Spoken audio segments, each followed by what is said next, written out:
Bienvenue à Presse Éco. Mesdames et messieurs, vous êtes donc à votre tribune hebdomadaire d'analyse, de commentaires et de critique des faits qui ont marqué l'actualité au plan national et international. Aujourd'hui, nous allons également évoquer des sujets qui ont marqué l'actualité au Burkina Faso. Il s'agit d'abord de cet appel à manifester, en tout cas la journée de protestation du CFOP, donc le chef de file de l'opposition politique, a appelé à une manifestation le 29 septembre. Et puis nous parlerons également de l'inculpation de Safiatou Lopez, inculpation, on le sait un peu, sur les motifs également de l'inculpation. Nous allons donc évoquer ce sujet. Et puis, en troisième position, on reviendra sur les questions donc, de sécurité, avec surtout cette lettre du directeur régional de la police de l'Est qui a fuité et qui fait des gorges chaudes. Et puis, on terminera avec cette plainte d'accusés civils dans le procès Pouche qui accuse donc des juges du tribunal militaire. Et puis, en international, sera au Mali, IBK a prêté serment dans un contexte de crise post-électorale. Pour évoquer ce sujet-là, je suis avec Mamadou Ali Compaoré. Mamadou Ali Compaoré est journaliste à la RTB Télévision nationale. Il est ancien présentateur du journal. Merci Mamadou Ali Compaoré d'être sur ce plateau. Et puis Évariste Konsebo, il est chroniqueur média, directeur de publication du Cercle d'éveil, qui est un journal spécialisé, les présidents du Cercle d'éveil, qui est une association de promotion des droits de l'homme et premier porte-parole donc du forum alternatif des citoyens, FORAC. Merci Évariste Konsebo d'être sur ce plateau. Et puis Vokouma Joachim, il est directeur de publication de Casseto.net, qui est un journal en ligne. Merci Vokouma d'être de retour donc des vacances en France, c'est ça. Hein? Et puis Bintou Diallo est donc consultante associée à Tal Media, une structure d'experts médias. Merci Bintou d'être sur ce plateau. Ensemble donc on va passer en revue ces différents sujets-là qui ont marqué l'actualité nationale et disons aussi internationale. D'abord avec la marche meeting donc de l'opposition. L'opposition a lancé un appel à la mobilisation pour, dit-elle, une journée donc de protestation contre la gouvernance au Burkina. Alors le contexte et la justification de la marche ont été donnés par le chef de file à l'occasion d'une rencontre avec la presse. Et puis donc, dans l'opinion, il y a des débats autour de cela. On va des voix du côté de la majorité qui s'élèvent tout simplement aussi pour dire qu'il n'est pas possible d'organiser, ou du moins pour essayer de venir contre un peu cette manifestation. Alors moi, je vais déjà commencer par suivre tout cela. On entend des voix dire non, c'est pas le moment de faire des marches meetings, etc., etc. Moi, donc portant sur l'opportunité, moi je vous pose la question sur l'opportunité. Quelle est votre appréciation? Est-ce que vous pensez que le débat de dire que l'opposition ne peut pas faire, etc., qu'il y a d'autres priorités, est-ce que ce débat-là, il est fondé? Bintou. Si le CFOP veut marcher et peut faire un meeting, c'est dans leur prérogative de parti de l'opposition. Je pense que notre constitution permet ça et partout dans le monde, c'est quelque chose qui est permis. Seulement, on est dans un contexte sécuritaire très très fragile. C'est le seul côté que personnellement je réfléchirais avant de faire cette marche, mais s'ils ont la politique de les moyens de leur politique, pourquoi pas? C'est dans leur prérogative. Et j'ai lu un peu la déclaration du chef de l'opposition. Bon, je ne pense pas que c'est des problèmes nouveaux au Burkina Faso. Et ce qui me choque là-dedans, c'est la surprise de tout le monde, de l'état actuel du pays. Moi, je dis, c'est actuellement que nous sommes en train de faire notre vraie transition. Et l'ennemi réel, ce n'est ni l'opposition, ni la partie, la majorité. L'ennemi est ailleurs. L'ennemi est au nord. L'ennemi est à l'est. C'est en train d'exploser. On est en train d'enterrer nos militaires quasiment au quotidien. Ça doit être le souci de tout le monde. Et que, sincèrement, pour que l'opposition puisse marcher en ce temps d'aujourd'hui pour être écoutée par la majorité, je pleure mon pays.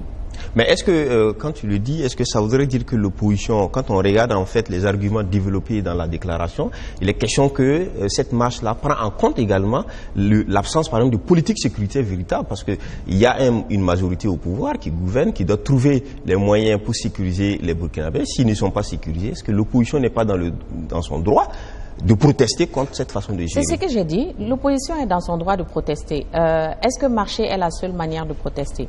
Mais si c'est cette manière qu'ils ont choisie, c'est leur droit, c'est leur prérogative. Ali? Bon, je pense que effectivement notre pays traverse des difficultés au niveau sécuritaire. Ça c'est vrai, c'est un fait que personne le réunit.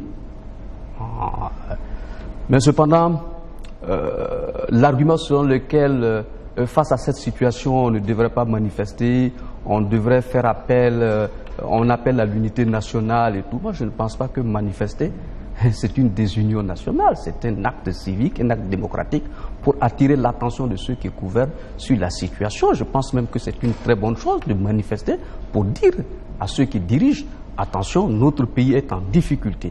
Maintenant, la manifestation aussi n'interdit pas que les acteurs politiques s'asseyent et discutent ensemble sur comment sortir de cette situation. Je rappelle que depuis que notre pays fait face à beaucoup de problèmes, le président du Faso, Roch-Marc Christian Kaboré, n'a pas encore, à mon avis, sauf si on me demande sur ce plateau, n'a pas encore rencontré son opposition pour lui dire voilà la situation sécuritaire de notre pays. Voilà.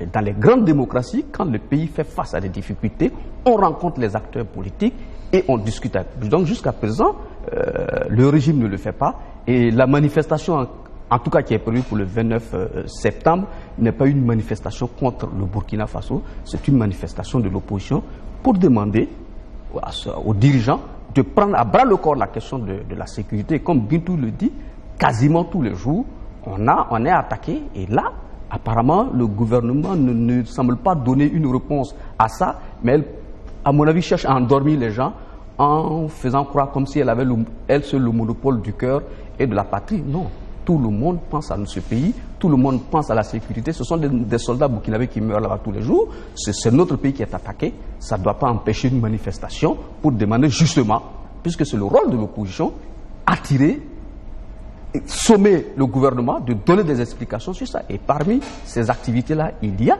les manifestations de rue, il y a les marches. Et pour cela, tous ceux qui disent quelque chose, c'est une explication politique pour tenter de divertir les gens, c'est tout.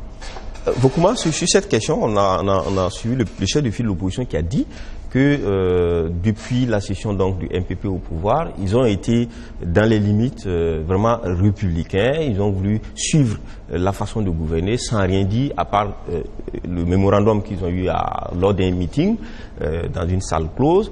Et puis après, le gouvernement, quand bien même les règles du jeu démocratique, la Constitution permet au chef de l'État d'écouter ou de rencontrer l'opposition sur les questions d'intérêt, ça n'a jamais été le cas, sauf sur le code électoral, alors qu'il y a des questions comme la sécurité, aujourd'hui, qui sont des questions prioritaires.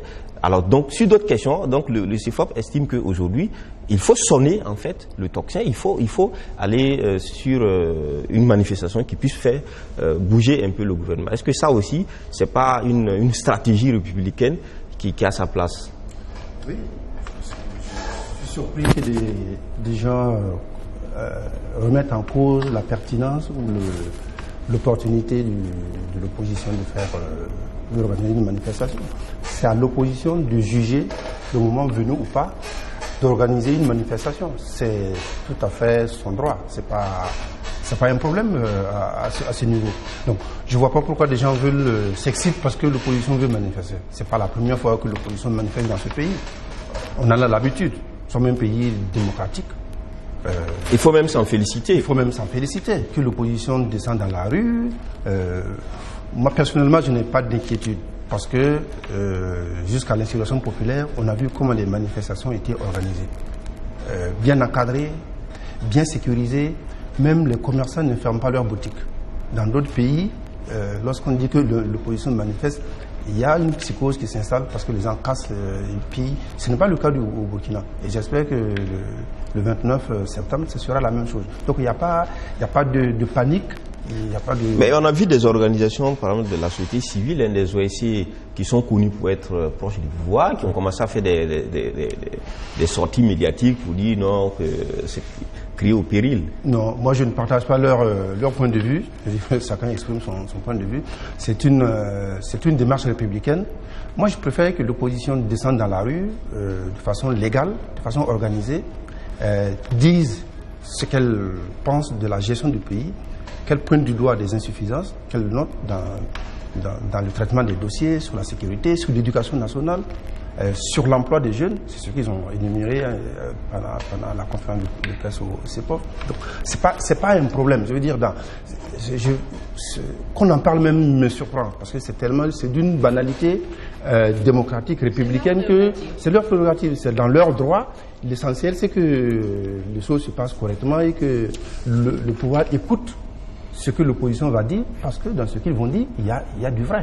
D'accord. Alors, Évariste Konsebo, un mot sur l'opportunité. Sur l'opportunité, vous savez, je fais partie de ceux-là qui, pendant longtemps, avons travaillé à notre niveau pour que dans notre pays, nous ayons une opposition très forte. Parce que, comme on l'a dit, comme Montesquieu l'a si bien dit, le pouvoir corrompt, le pouvoir absolu corrompt absolument.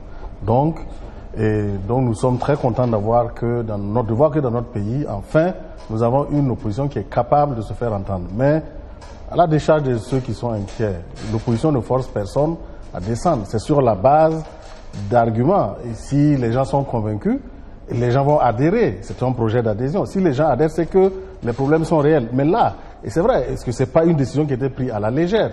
Si vous vous souvenez, le chef de file de l'opposition d'ailleurs l'a dit que c'est avec gravité. Donc il mesure très bien que c'est pas une partie de plaisir, mais ils sont dans leur rôle. Parce que quoi? C'est pas des sujets partisans, c'est des sujets quand même d'ordre d'intérêt national. Tout ce qui a été évoqué, ça concerne la vie de tous les Burkinabés. Et le Burkina n'appartient pas à un parti. J'ai toujours dit, les partis passent, le pouvoir passe, mais le Burkina demeure. Si on estime qu'il y a péril dans la demeure, c'est normal et que tout le monde regarde ici depuis, il n'y a eu que des escalades, il n'y a eu que des dégradations. Qu'est-ce qui s'est amélioré? Donc, et c'est vrai, c'est une case commune et c'est normal, il n'y a rien de plus normal que dans une démocratie. Les gens sortent. Et ils ne sortent pas en désordre. Hein. On a vu ici, pendant les démonstrations, les marches de l'opposition ont toujours été faites dans le respect des règles. Alors, donc, mais à moins que ceux-là, bien sûr, c'est un vieux discours qu'on connaît, hein, qui consiste à diviser les gens, diaboliser les uns et les autres. Ça, on connaît ce discours-là. Alors, pour évoluer sur le sujet, on a vu que le CFOP a présenté cette protestation-là comme une protestation nationale, qui n'est pas pour seulement le politique, mais qui, en réalité, dit-il, pour les forces vives de façon générale. C'est une protestation des forces vives. Donc, appel a été adressé donc aux syndicats, aux organisations de la société civile, aux citoyens tout court et aux militants politiques. Et cette forme-là, est-ce que c'est pas ce qui fait... J'appelle tous les Burkinabés d'abord, parce que nous avons en commun la nationalité et en commun le pays, et nous vivons dans le pays, nous vivons les mêmes réalités. Donc, c'est pas que vous êtes syndicat, vous êtes de gauche ou de droite, non. Ça concerne tous ceux qui vivent au Burkina, et même peut-être même, je dirais, même qui n'ont pas la nationalité, mais parce qu'ils vivent les conditions de vie. Donc, cet appel-là s'adresse à tout le monde. Voilà. Bintou, sur le caractère, j'allais dire, général donc de cette manifestation. Voilà, c'est-à-dire qui cible de façon générale, qui n'est pas une manifestation simplement pro-opposition ou pro-politique, mais une manifestation qui se voudrait une manifestation nationale. Moi, je loue l'intention. Parce que tout ce qui unit tout un peuple sur les questions, que ce soit des questions sociales, politique d'un pays, et si jamais l'opposition arrive à unir l'ensemble des partis auxquels il a fait appel, c'est le signe pour le parti au gouvernement qu'il y a lieu de prendre le taureau par les cornes et que ce n'est pas seulement des discours politiciens. Donc, si chaque Burkinabé, quel que soit son bord, même les gens du MPP, je suppose qu'il y a des gens du MPP qui pourraient être intéressés par cet appel. Et pour moi, c'est cet esprit rassembleur qui est là et que, voilà, ça donnera un son de cloche au gouvernant, tout simplement. Pour moi, il n'y a rien de tel. Moi, je vois, comme il a dit, c'est pour que ce soit un débat national qui pose un problème. Depuis quand la marche d'une opposition doit soulever un peuple? C'est dans leur prérogative, c'est leur droit. Toute personne qui se sent concernée par cette marche va aller marcher. C'est aussi simple que ça. Alors, très rapidement, pour terminer, Voukouma, il y en a aussi qui disent non, que le gouvernement doit interdire la marche parce que ils se disent non, que c'est pour créer la zizanie dans le pays, etc., etc. Et ce discours-là aussi, est-ce c'est un discours qui favorise la démocratie? Non. Ou est-ce que ces personnes, de façon légitime, ont raison de le dire ainsi? Non, moi, chacun a le droit de s'exprimer, mais je ne pense pas qu'il faille interdire cette manifestation-là. Mais peut-être que les gens aussi ont peur, parce que bon, ils ont vu l'insurrection. Est-ce que c'est pas aussi le souvenir de l'insurrection qui fait peur? Non, les motifs ne sont pas les mêmes. l'opposition marche pour dénoncer la malgouvernance. Je veux dire, ce qui a amené l'insurrection populaire, c'était l'article 37. Et dans l'article 37, c'était un sujet transversal, qui n'était pas un sujet propre à un parti. Même à l'intérieur du CDP, on sait qu'il y a des gens qui étaient contre, mais ils ne pouvaient pas le manifester. Donc, des militants ont manifesté le 31 octobre. Du CDP ont manifesté. Donc, ça, c'était un sujet transversal. Ça n'a rien à voir avec une opposition qui manifeste contre la pratique du pouvoir par une majorité. Et puis l'opposition appelle à une manifestation large. C'est dans son intérêt, évidemment. Plus il y a du monde, plus ça sera un succès et plus le message va passer auprès du gouvernement pour qu'il y ait des ajustements. C'est comme ça que je vois les choses. Je trouve que la décharge de ceux qui pensent que c'est pas une bonne action, mais que dire? C'est une opposition qui a fait la preuve de son caractère républicain. On ne peut pas trouver mieux. Moi, je ne sais pas. Donc, moi, je pense aussi comme Vokouma que manifester pour les questions de sécurité, c'est une question aussi transversale qui attire tout le monde. Quand il y a eu une attaque, je ne crois pas que ceux qui ont tiré à Istanbul ou sont rentrés, ils ont demandé qui est MPP ici, qui n'est pas MPP. Non, ils ont tiré, même sur des non-burkinabés qui ce soir-là étaient par hasard sont venus prendre un repas.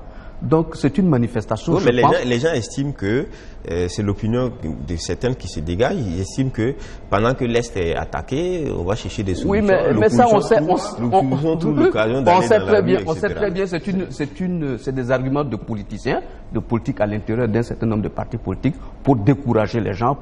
C'est ça que tout à l'heure j'ai dit que personne n'a le monopole de la nation, le monopole du cœur. Nous tous, nous pensons à notre nation.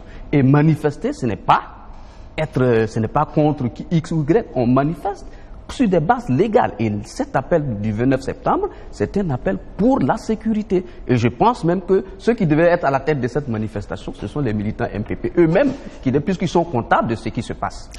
Ok.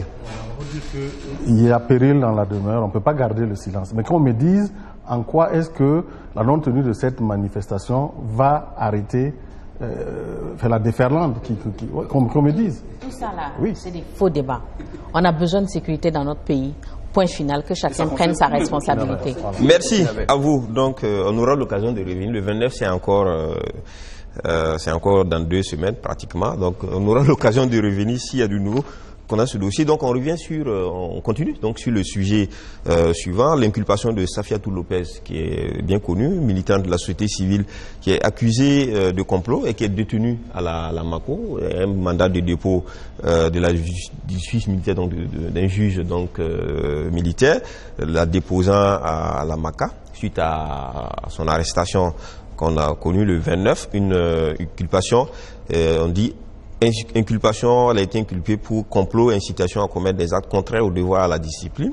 Donc elle est à la MACO, pas à la MACA, mais à la MACO. Voilà, donc ça c'est une précision détail.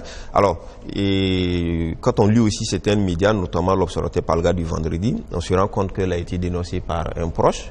Et puis, on a aussi vu une sorte de mobilisation, la société civile, l'unité d'action de la société civile, le MBDHP, y compris le collectif Dignité, Liberté et Dignité pour Safiatou Lopez. Alors, pour le collectif, il s'agit, bien entendu, pour la société civile d'une certaine façon, en général, hein, ils évoquent une cabale politico-judiciaire. Alors, je vous pose la question. Est-ce que c'est vraiment, il y a des éléments qui conduisent à l'idée que ça pourrait être une cabale politico-judiciaire? Vokouma. Moi, je n'ai pas. C'était un raccourci. Moi, je n'ai pas d'éléments pour étayer cette thèse-là. Elle a été arrêtée avec une manière qui m'a paru assez disproportionnée. Hein, vu les moyens qui ont été mobilisés pour aller l'interpeller, ça m'a assez interloqué. Elle dispose d'avocats, elle a des conseils. Et je pense que tous les motifs qui ont été invoqués contre elle là, seront attaqués par son avocat. Et il y a une mobilisation citoyenne aussi qui se fait autour d'elle. Donc les gens vont suivre pour voir ce qui se passe. Si effectivement les éléments qui sont invoqués contre elle sont crédibles, sont solides, la justice fera son travail. Vous savez, on a beaucoup évoqué ici plusieurs cas. On a arrêté M. Barry, qui est resté pendant 8 mois, puis on l'a sorti. Bon, mais est-ce que, justement, c'est là la question, est-ce que c'est toujours a posteriori quand on fait la justice, mais jamais a priori, c'est-à-dire qu'on peut décider beaucoup de vous arrêter, 6 mois après on découvre qu'il n'y a rien et puis on vous laisse. C'est ça la vraie question. Bon, malheureusement la justice c'est comme ça. J'écoutais la dernière fois lors de l'émission ici Maître de Tambela qui expliquait que voilà, quand le juge, l'officier de police judiciaire a des éléments concrets qu'un acte délictueux au criminel est en train d'être commis, il a l'obligation d'aller intervenir, quitte à ce que, voilà, ça c'est, malheureusement c'est comme ça que fonctionne la justice. C'est-à-dire on ne peut pas interpeller quelqu'un si on n'a pas un début de quelque chose contre la personne. Maintenant, que ce qu'on lui reproche s'avère infondé, bon, la justice fera son travail. Il y a malheureusement des gens qui ont fait, je sais pas, 10, 15 ans, 20 ans, 30 ans de prison, puis on a découvert leur innocence un peu plus tard. C'est malheureux. C'est malheureux. Mais, effectivement, pour Madame Lepez, on a toutes les raisons. Ouais. J'écoute, je lis beaucoup de gens qui trouvent que c'est une cabale. Vu son positionnement. Oui, justement, parce que les gens estiment que c'est une figure contestatrice du pouvoir, voilà, donc ça pourrait être un règlement de compte parce qu'on voudrait faire taire Madame Lopez et que cela pourrait expliquer, surtout que le procédé est pratiquement le même. Pour le cas Barry, c'était quelqu'un qui allait dénoncer, après on a arrêté des jardiniers, etc. Et pour le cas Lopez, on parle déjà d'un agent de BTP, etc. Bon. Est-ce que c'est un règlement de compte? Je n'en sais rien. L'enquête le montrera. C'est ce qui est amusant dans cette affaire, parce qu'elle était quand même une militante du MPP, elle était dans le bureau politique du MPP. À une certaine époque. Oui, à une certaine époque.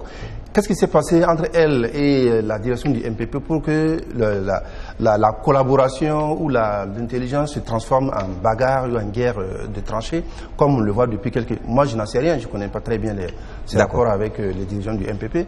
Ceci explique-t-il cela? Je ne sais pas, l'enquête va le montrer. Je pense qu'on ne va pas utiliser l'appareil judiciaire pour des règlements de compte politiques. Alors, Ali, sur la même question, mais on va peut-être, ça revient, les gens sont suspicieux, les gens doutent un peu, et c'est peut-être aussi un rendez-vous pour la justice. Mais là, il y a un autre problème qui revient, qui est un peu plus technique.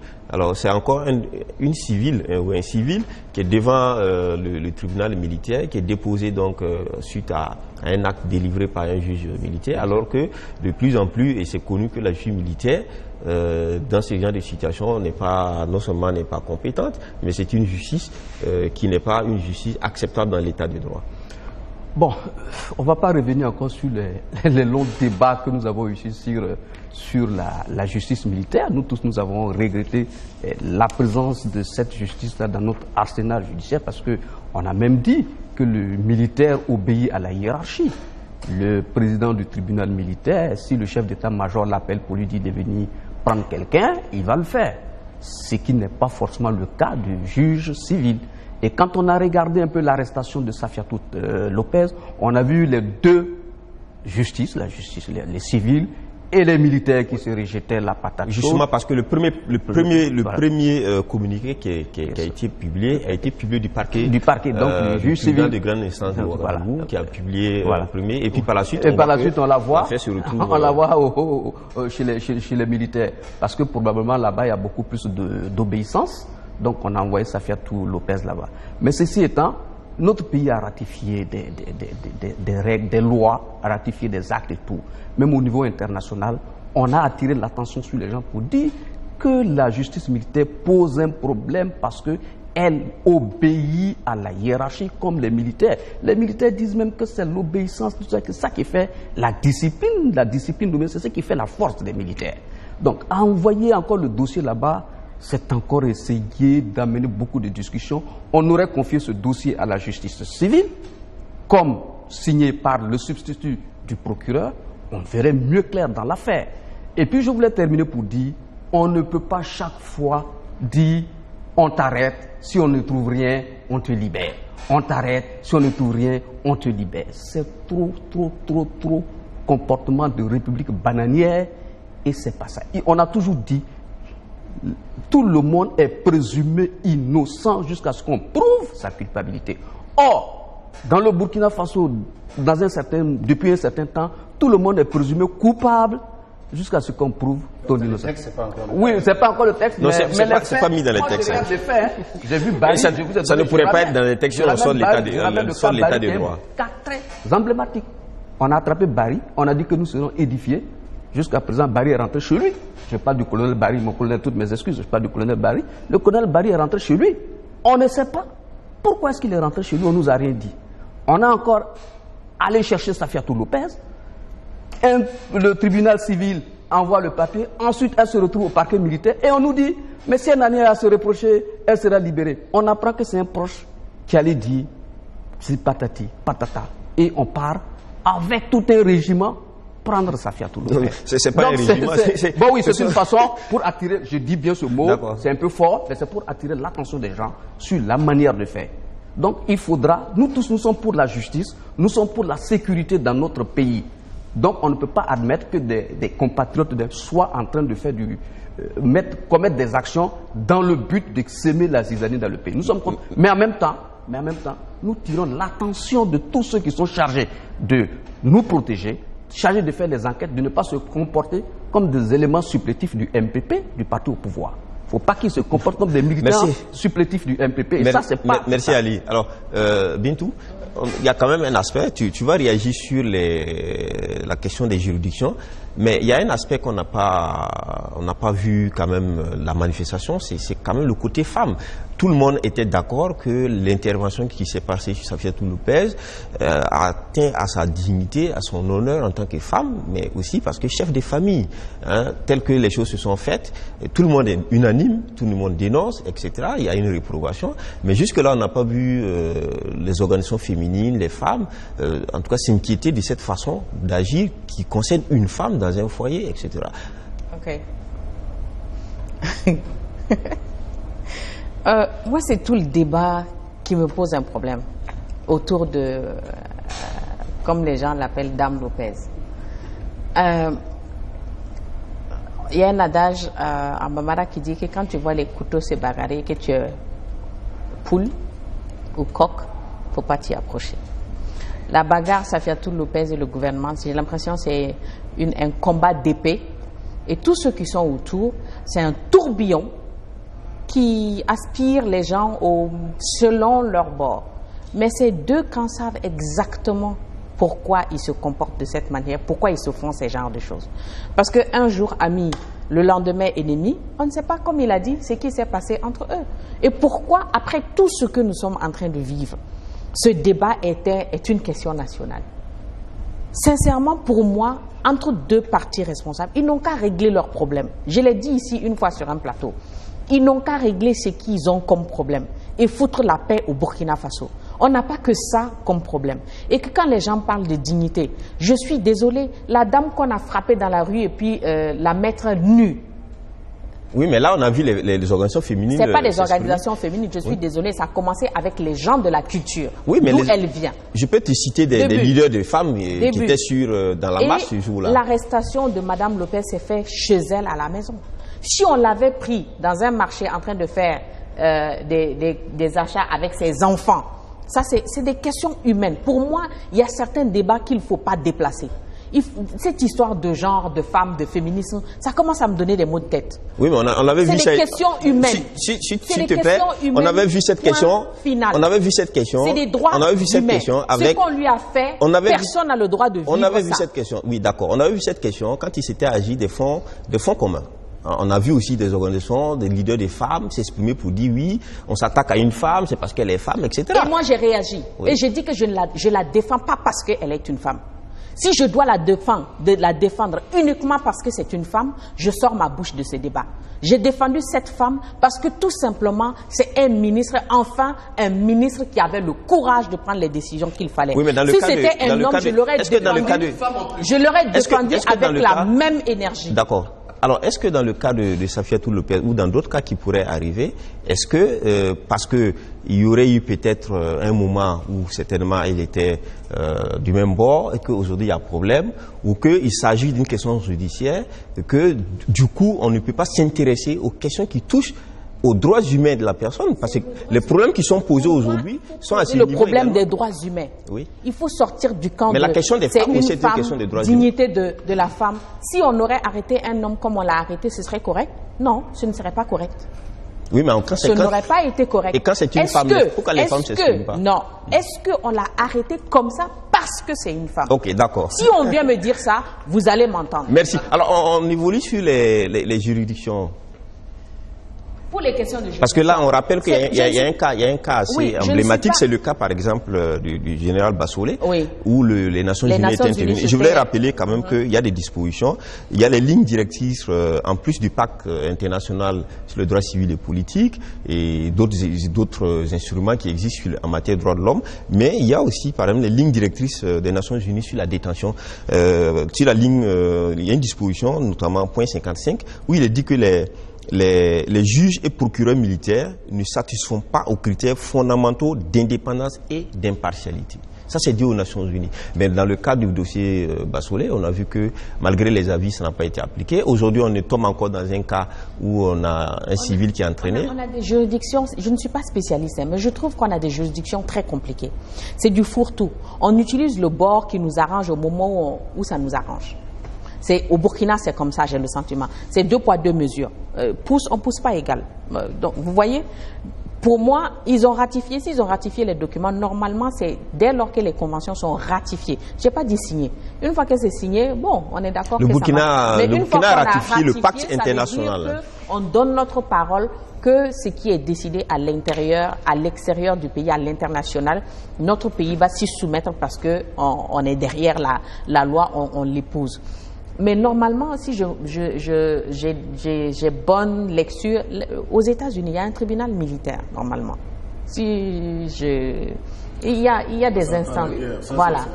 Peu importe. Mais c'est géré à des trucs bien clairs. C'est très clair.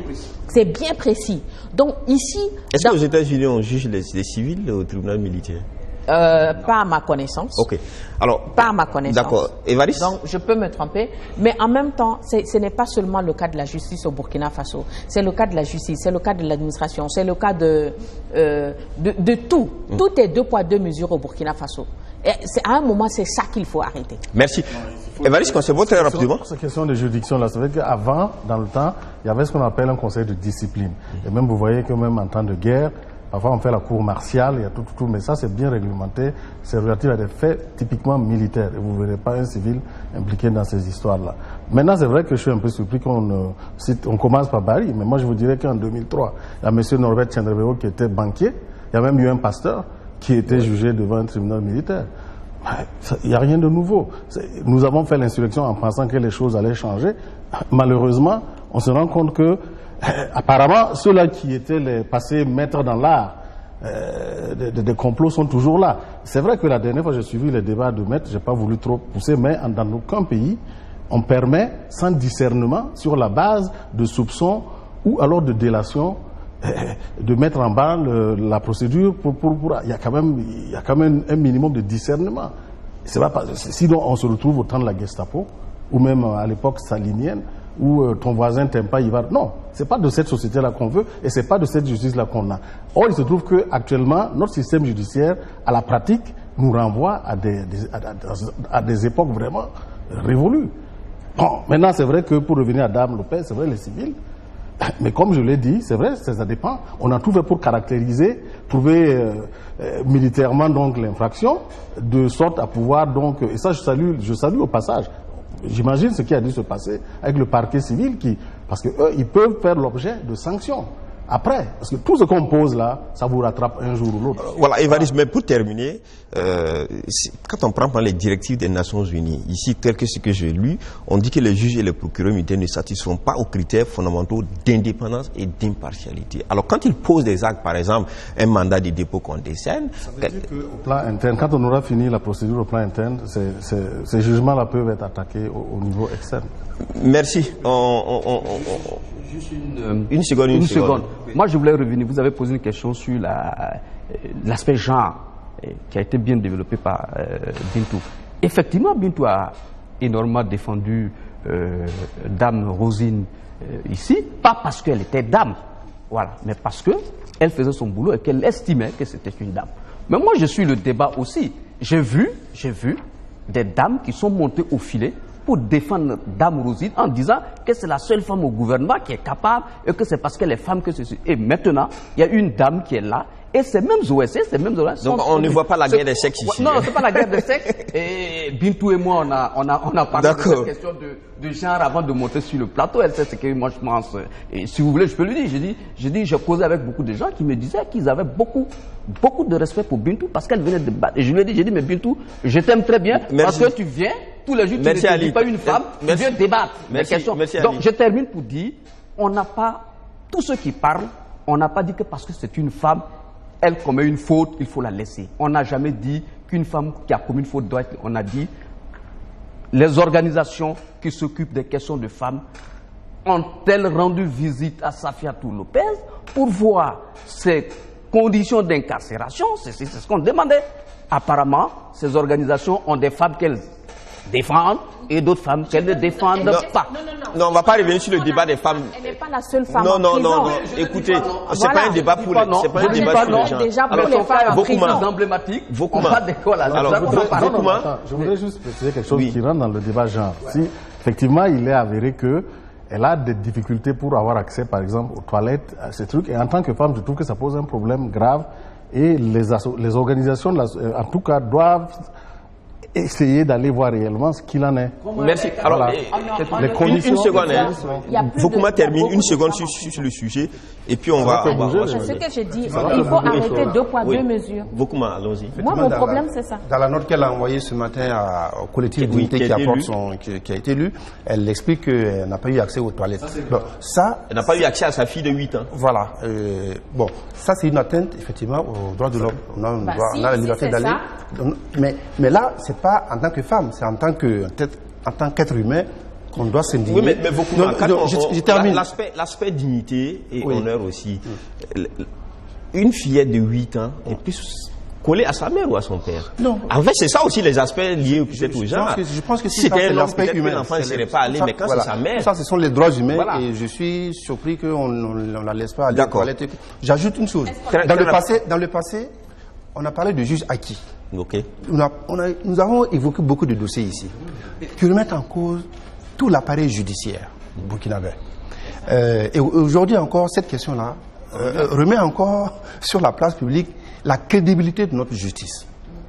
Mais il faut qu'à un moment donné, les professionnels du droit fassent le ménage chez eux et qu'il n'y ait plus de suspicion. Le Conseil constitutionnel a tranché sur la question. Le tribunal militaire était un tribunal spécial, qui n'est pas couvert par la Constitution. Pas de la justice, même les juges civils ne sont pas Merci, aussi... on est vraiment...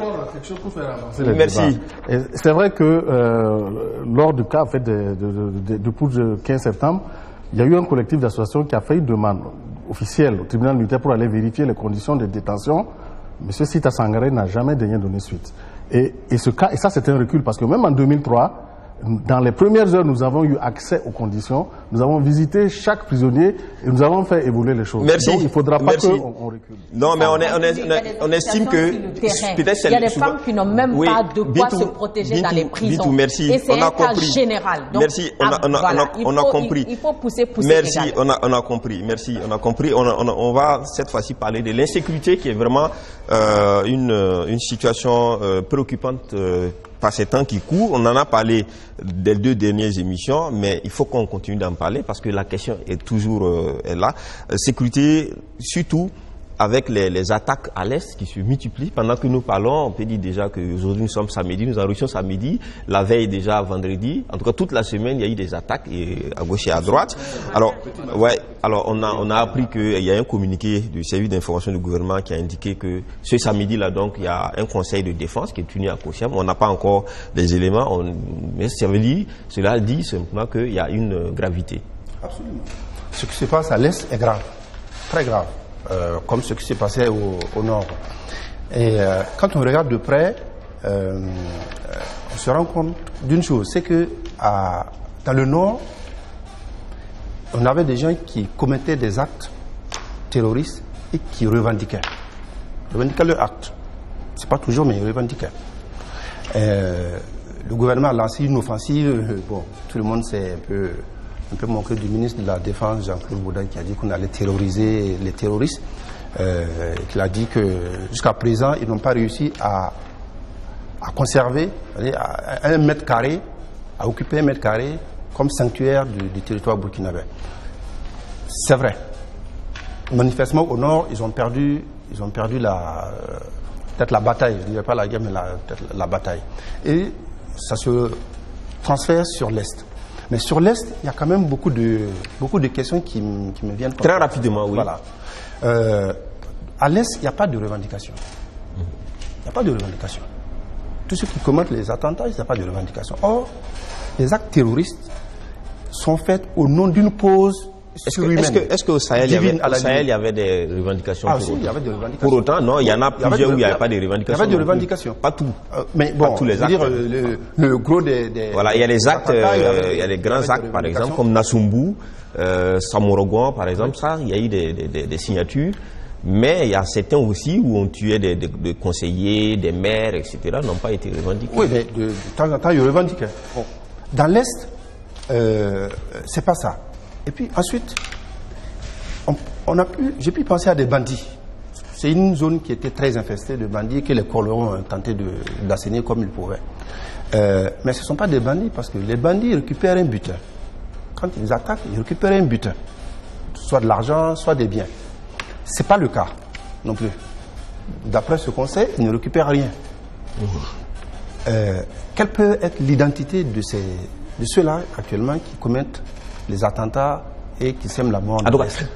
Ça, c'est la question qui m'intéresse. La question, on va y répondre parce que il y a, je ne sais pas si c'est totalement, mais peut-être qu'on trouve des pistes avec la lettre donc, du directeur régional de la police de l'Est, qui a écrit donc une lettre à sa hiérarchie, donc au directeur général donc de la police nationale, et cette lettre a fuité. Alors à l'intérieur de la lettre, on voit, il indique la précarité des moyens des gens, il indique également un peu de l'identité de ces personnes et un peu de leur repère également. Il dit qu'ils sont dans la forêt, qu'ils parlent des langues d'un pays étranger, voilà, et qu'il n'y a pas de moyens. Il propose aussi des solutions. Oui. Bon, sur sa lettre que nous avons tous lue, c'est d'ailleurs très regrettable que cette lettre se retrouve sur la place publique parce que c'est une lettre qui est quand même d'une importance stratégique évidente. Donc, fait le point de la situation à l'Est et propose des solutions. Que ceux qui attaquent apprennent que nos forces de défense et de sécurité n'ont pas les moyens. Ils donnent même des exemples. Mais est-ce que c'est la lettre qui vient dire ça? Puisque c'est justement parce qu'il n'y a pas les moyens qu'ils attaquent. Non, ils le savent très bien. Non, oui, mais ceux qui attaquent le savent. Oui, mais quand un responsable de la police fait une note et que cette note-là se retrouve sur la place publique, qui a intérêt à ce que cette note-là soit sur la place publique? Ça, c'est la question qu'on doit se poser. Et je pense qu'au niveau du ministère de l'Intérieur, une enquête administrative rapide doit être menée pour identifier celui qui a mis cette lettre-là. Parce que ça, nous sommes en guerre, on va dire ça, avec les terroristes. D'accord. Ça, c'est j'ajoute une chose. Très rapidement. Voilà, j'ajoute une chose.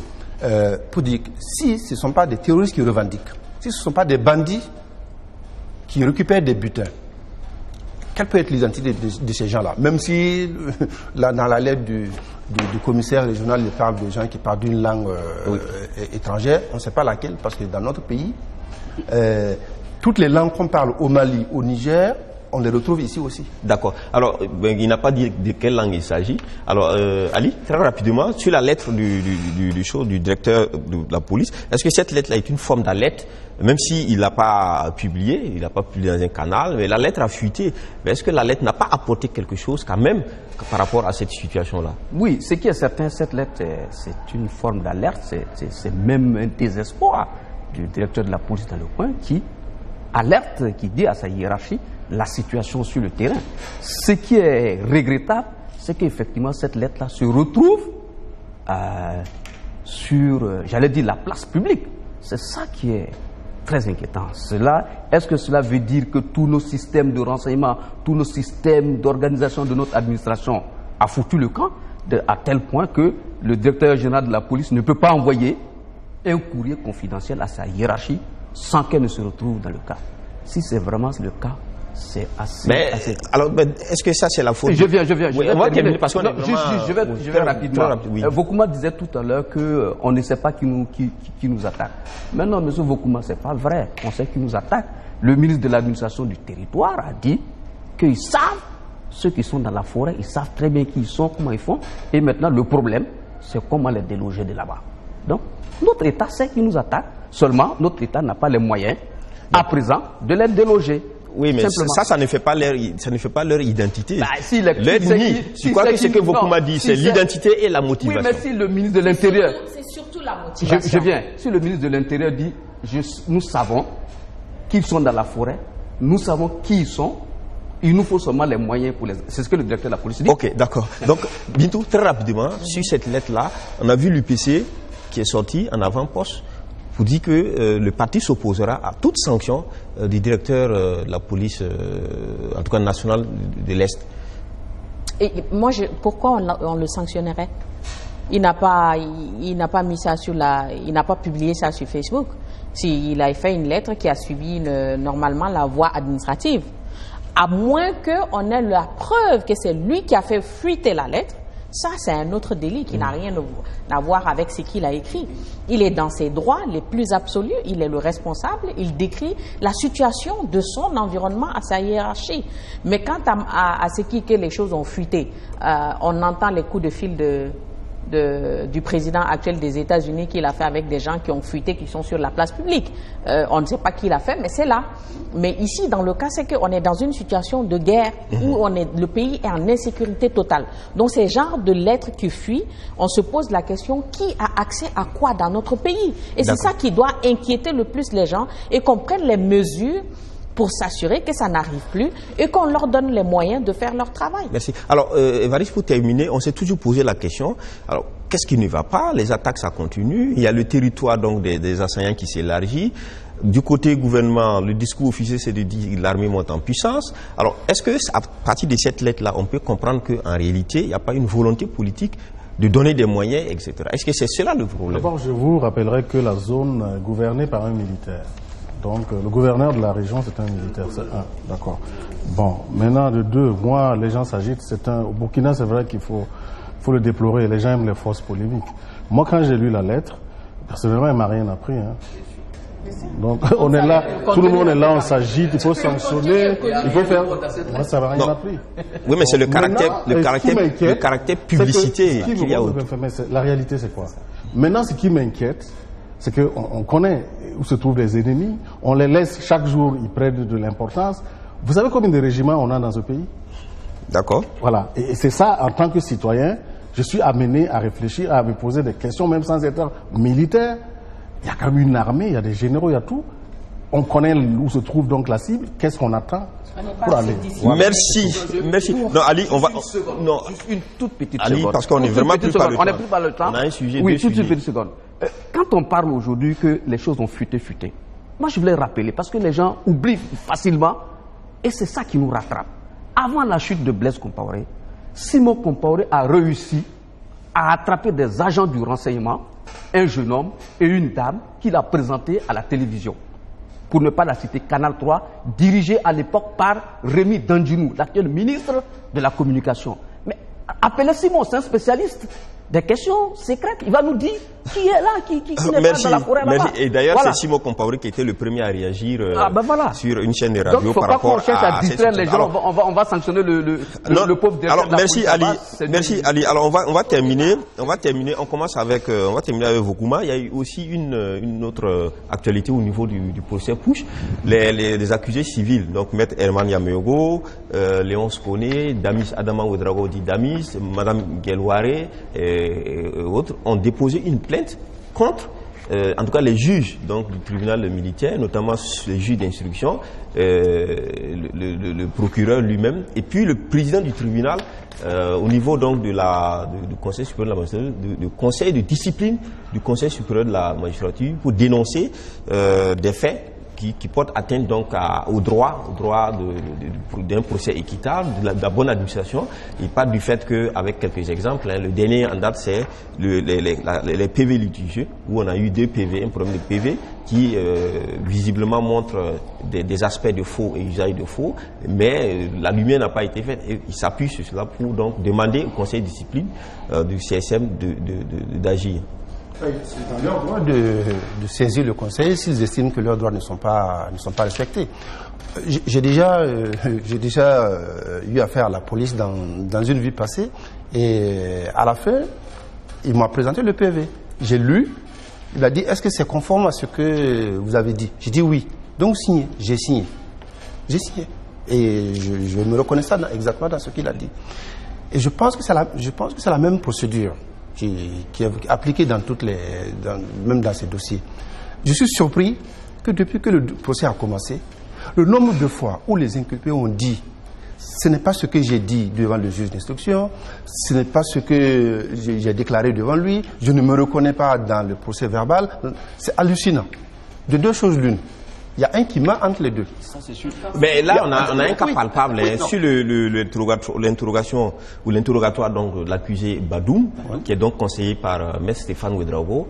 Et il est ressorti clairement, c'était un très litigieux. Le PV, la question qui a été posée au prévenu et la réponse qui se trouve dans le PV tenu par le parquet, le PV tenu par le tribunal, n'est pas le même PV, n'est pas la même question et la même réponse dans le PV tenu par la défense et les autres avocats d'ailleurs de la défense. Donc du coup, il y a eu déphasage. Oui, mais c'est là où le problème est. Écoutez, si c'est ça, l'accusé a raison de porter plainte. Et si le PV est faux, il faut que le juge qui a fait le PV vienne s'expliquer. C'est aussi simple que ça. Moi, je les PV. Alors, les juges d'instruction.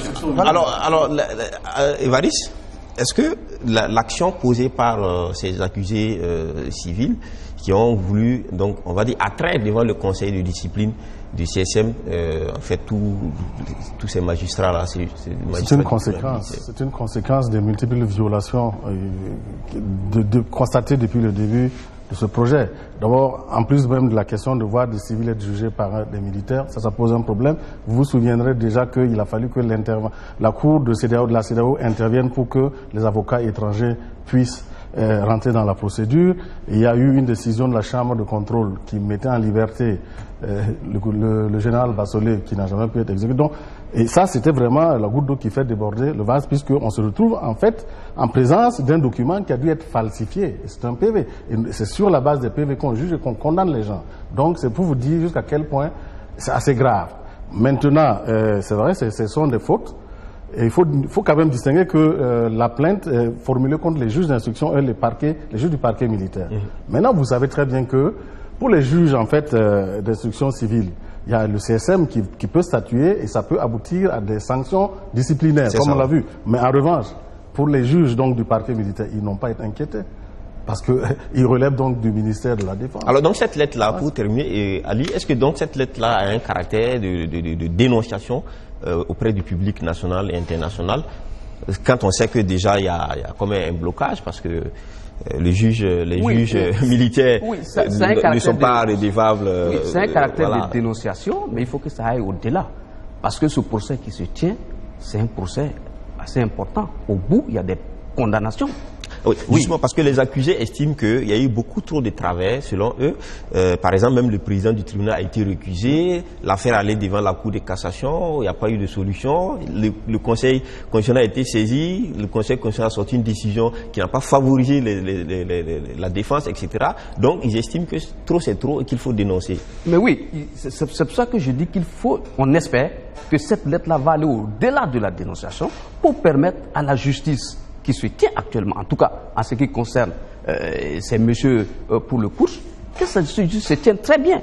Et comme on l'a dit, c'est à partir des PV, il ne faut pas falsifier les PV, il ne faut pas qu'on fasse un PV, et puis ensuite on donne ce PV à l'avocat de la défense, et on va s'asseoir dans son bureau, on fait un autre PV qu'on remet dans le dossier. Mais c'est que ça, c'est quelle mascarade ça? Normalement, des juges comme ça, mais ils doivent quitter le procès. Parce que, comme je l'ai toujours dit sur ce plateau, les Burkinabés, ce n'est pas la vengeance qu'ils veulent. Ils veulent, même si la vengeance a un côté un peu légitime, un peu juste, mais ce n'est pas de ça qu'il s'agit, parce que la vengeance, les gens veulent la justice. Donc, je termine, parce que vous voulez m'arracher la parole. Oui, justement, parce qu'on est pris. Oui, là, je termine pour dire qu'il faut que ceux qui ont le dossier en main, de la justice en main, soient des gars sérieux. Il ne faut pas qu'ils falsifient les papiers. Et pour cela, moi, je préconise même qu'on reprenne toute la procédure, puisque tout le monde se plaint. Merci, Ali. De ce Bientôt. Voilà, Ali a pris un peu de ton temps, donc on va te donner juste quelques secondes sur cette question, cette plainte-là, qui est une dénonciation publique, mais qui pose des faits quand même qui sont aussi des faits un peu liés à une justice équitable. Une petite question, oui. Quand on fait le PV et que je signe, j'ai droit à une copie?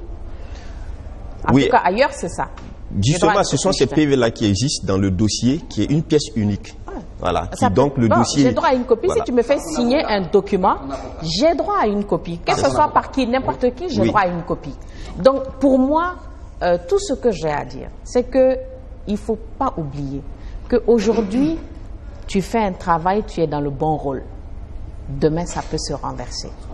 Donc, ton devoir, c'est de faire ton travail et le faire bien avec sincérité et honnêteté. C'est tout ce que moi j'ai à dire. Merci Bintou. On termine donc les sujets au plan national. On va faire un tour de table rapide avec le Mali. Mali où il y a crise post-électorale. Soumaïla Cissé conteste la légitimité, la légalité donc l'élection de IBK. Il met dans la rue près de 2 millions de personnes, on l'a vu. Mais IBK a prêté serment. Ouais. Alors, le chien en bois, la caravane passe. Moi, j'avais... Est-ce que c'est simplement une formalité constitutionnelle? De quoi? Parce que quand même, il y a des délais.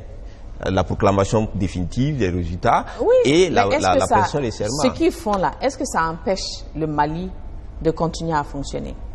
Le Mali, moi, j'ai pas le sentiment. Les gens marchent, il y a beaucoup de marches, mais apparemment, les gens fonctionnent. J'ai dit, si le Mali a réussi quelque chose, c'est la séparation de l'économie à la politique. La politique peut faire ce qu'elle veut. L'économie va continuer à fonctionner au Mali. De ce que j'ai constaté... c'est pas si évident que ça. S'il y a une crise politique, il n'y aura pas d'économie non plus. Non, j'ai dit actuellement, la nature de la crise qu'il y a. Normalement, si cette crise était aussi importante, IBK n'aurait même pas pu faire... il n'aurait même pas pu prêter serment. Ça ne lui viendrait même pas à l'esprit. Mais il y a des dispositions quand même qui encadrent la prestation des serments. Il y a un délai peut-être qui est respecté, qui est formel. Mais est-ce que ça enlève quelque chose à la crise? Parce qu'il faut faire face maintenant à la crise post-électorale. Une chose est de prêter serment et de se dire président, une autre chose est de pouvoir gouverner. Il faut noter d'ailleurs que pour l'opposition, M. Ibeka n'a pas été élu. Donc, quelqu'un qui n'a pas été élu, sa prestation est sans valeur. Ça, c'est ce que l'opposition dit. Il faut aussi noter que le 14, je crois, il y a une autre cérémonie parallèle qui est prévue pour installer donc celui qu'ils estiment Soumaïla Cissé. Et donc ça quand même annonce, cela annonce quand même des désordres qui sont quand même un peu inquiétants quand même. Oui.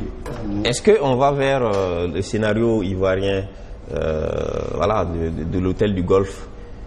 Vous vous rappelez qu'à la veille des élections au Mali, ici, nous avons débattu de ça et certains, nous l'avons tous exprimé notre inquiétude sur l'issue des résultats. Malheureusement, l'actualité nous donne raison parce que c'est le même jour où IBK prêtait serment que le matin, quelques heures après, Soumaïla Cissé a aussi fait un meeting pour dire qu'à partir de ce jour à minuit, il ne reconnaissait plus M. Ibrahim Boubacar comme président du Mali. Et là, on est effectivement rentré dans une... Oui, parce que ça a quand même glissé. On a quitté la non-reconnaissance de la victoire et de l'élection à la non-reconnaissance du président de la République. Voilà. Or, vous savez, le Mali est dans une situation sécuritaire très grave. Merci. Je ne vais pas porter atteinte à la souveraineté des Maliens, mais s'il n'y avait pas l'absence, s'il n'y avait pas les militaires, les troupes françaises sur place, le pays n'existerait pas aujourd'hui. Ali, vraiment une seconde, parce qu'on a terminé. Ça me rappelle un peu les élections Laurent Gbagbo, Gueye Robert, où Gbagbo disait à partir d'aujourd'hui c'est moi le président de la République du Mali et de Côte d'Ivoire. Donc on va vers une situation très catastrophique au Mali. Merci. Et c'est vraiment dommage. On espère qu'elle ne sera pas catastrophique, même si elle est difficile, apparemment. Merci Bintou, merci à vous d'être venus sur ce plateau. On est au thème donc de cette émission. Merci aux téléspectateurs qui nous suivent et qui nous sont fidèles tous les dimanches devant leur poste télévision. Merci. J'étais donc avec Ali Mamadou Compaoré, il est journaliste à la RTV Télévision, ancien présentateur du journal. Merci Ali d'être venu sur ce plateau. Évariste Concebo, chroniqueur média, directeur de publication du Cercle d'éveil, qui est un journal spécialisé, président du Cercle d'éveil, association de promotion des droits de l'homme, et également premier porte-parole donc du FORA, que le Forum alternatif des citoyens. Merci d'être venu sur ce plateau. Et puis Vokouma Joachim, il est directeur de publication de Kasseto.net, qui est un journal en ligne. Merci Vokouma d'être venu. Et puis Bintou Diallo, elle est consultante associée à Tal Media, une structure d'experts médias. Merci à vous tous d'être venus et merci à nos fidèles téléspectateurs. On se donne rendez-vous pour un autre numéro de Presse Éco la semaine prochaine, si Dieu le veut.